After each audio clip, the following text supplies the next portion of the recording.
বাংলা কলা এখানে যে ফুলটা বাইরেছে কিবা কলার ছড়িটা বাইরিতেছে এটা হলো বাংলা কলা। এগুলা কিন্তু আমাদের এখানে চাষাবাদ করা হয়। এই কলার চাষাবাদ এখানে হয়। এই যে দেখতেছেন এখানে খুব মোটা মোটা ভাবে বাইরিতেছে। এই কলাগুলা কিন্তু এখানে চাষাবাদ করা হয়। দেখতেছেন এখানে অনেক কলা আছে। এই যে আমার পাশে দিয়ে উপরেও আছে কলা। এই যে দেখা যাচ্ছে কলা। এই যে এখানে এগুলো কিন্তু বাংলা কলা, সম্পূর্ণ বাংলা কলা।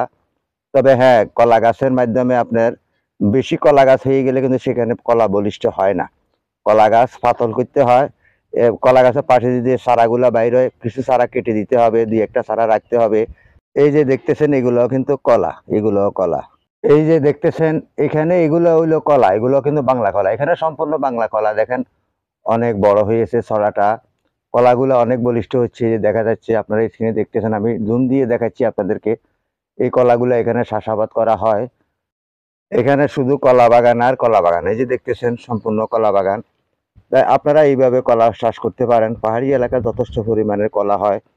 কলা গাছে আপনার যথেষ্ট পরিমাণ লাভ আছে, কারণ এখানে কোনো তেমন আপনার কষ্ট করতে হয় না, তেমন কোনো সার ফার দিতে হয় না।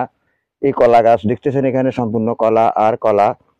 কিন্তু যত কাটবেন ততই হবে। এক একটা ছড়া কলা আপনার ছড়া যদি 500 টাকা করে বিক্রি করেন, আপনার অনেক টাকা আসে। একটা ছড়া কলা যদি আপনি 500 টাকা বিক্রি করেন, অনেক টাকা আসে। পাকা কলা বিক্রি করলে তো অনেক, একটা কলা 7 থেকে 8 টাকা বিক্রি হয়, মোটা মোটা কলা আমাদের এখানে কিন্তু দামটা হিসাবে কম। 5 টাকাও বিক্রি হয়।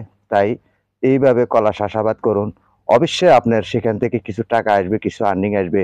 আপনার নিজের হাত খরচ হবে, কিংবা আপনি কিছু বাজার সদাই করতে পারবেন। এটা হলো আমাদের বাড়তি আয়। আমরা যদি একটা কলা চারা লাগাই দিই, যেকোনো জায়গায় একটা থেকে কিন্তু অনেকটা হয়ে যাবে। সকলকে ইউটিউব চ্যানেল ও ফেসবুক পেজের পক্ষ থেকে আন্তরিক ভালোবাসা অভিনন্দন জানিয়ে এখানে বিদায় নিচ্ছি। আসসালামু আলাইকুম।